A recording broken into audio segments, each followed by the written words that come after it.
আজ আপনাদের জন্য নিয়ে এসেছি কলকাতা টালিগঞ্জ মতিলাল গুপ্ত রোডের একটি সুন্দর রিসেল ফ্ল্যাট।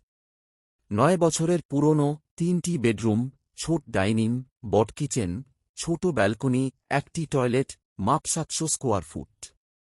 দাম মাত্র ১৯ লক্ষ টাকা, আলোচনা সাপেক্ষে। বাস রাস্তায় হেঁটে প্রায় ১০ মিনিট, বাড়ির পাশ দিয়েই অটো চলে। টালিগঞ্জ প্রায় ২ কিলোমিটার, শখের বাজার প্রায় ১.৫ কিলোমিটার। আপনি যদি এই ফ্ল্যাটটি দেখতে চান বা বাড়ি, জমি কিংবা ফ্ল্যাট কিনতে বা বিক্রি করতে চান, স্ক্রিনে দেওয়া নম্বরে যোগাযোগ করুন। ভিডিওটি ভালো লাগলে লাইক, শেয়ার এবং ফলো করতে ভুলবেন না। ডিসি প্রপার্টির সঙ্গে থাকুন। ভালো থাকুন, সুস্থ থাকুন। ধন্যবাদ।